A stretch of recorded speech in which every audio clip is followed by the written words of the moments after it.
Levels of thought.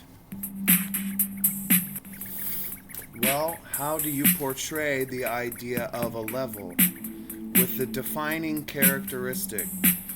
And when that defining characteristic is no longer present, usually because there's a million other things going on, you'll be on a different level. Our minds are one and the same with our bodies, which are just machines that interpret experience of universal happening. Therefore, we must be as our minds naturally are, and we must let our minds mirror the way we are as people who grow and learn.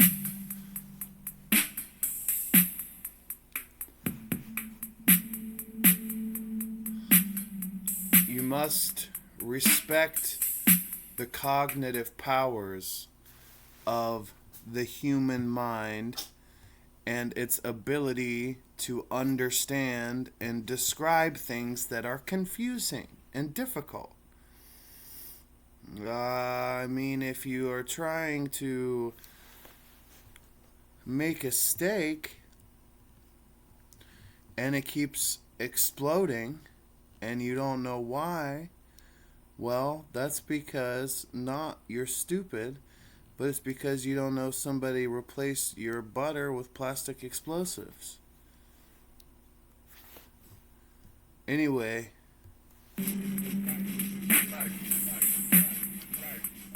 there's always more to discover, okay?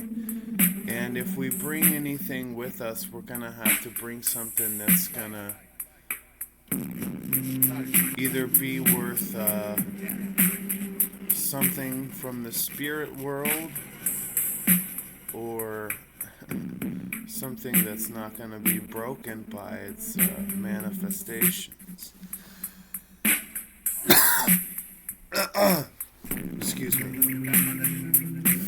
I just imagine that I'm literally a boat, and instead of floating in water, I go with the sound. Whichever way the sound goes is the pressure of my boat is going to be against, what I need to embrace.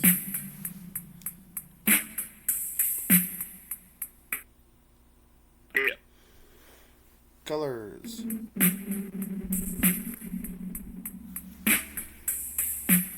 So, there are passive thoughts and there are active thoughts. There are conscious ways to describe what happens, but then when those things become complicated and start folding over on themselves, we have less of those and more of what you would call interpretive thoughts or interpretive art, dance, things that are not quite shapely, ambiguous, yet expressive. And this is how we try to keep up with the things that are so complicated that they can't really be described with words, like deja vu, for example.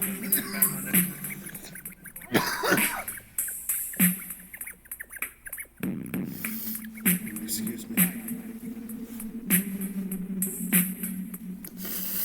Just like deja vu, if we can get our abstract thoughts to be our body's passive response to stimuli, it's going to open our minds to a world that we didn't even know existed. Think about if instead of I'm hungry or I'm bored, it was, the way that light dissipated because of that switch being flipped was almost like a black hole just sucking everything out of a room that's full of like silver coins, and they all just seemingly vanished, but what actually happened was they went through this black hole one at a time until there was one left, and that one got split into a million little spaghetti pieces, and it's almost like you can actually see the very last spaghetti piece. There's a constant paranoia of always having to be alert and aware due to survival things. And once you get past that, you really start to see the beauty.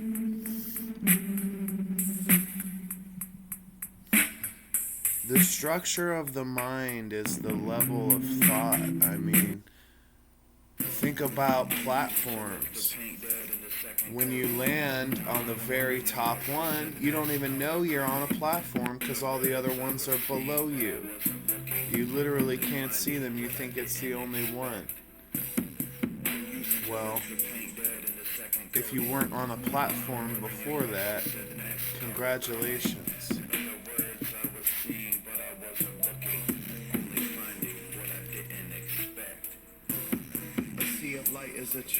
I believe that there are precisely 7 distinct levels to thinking.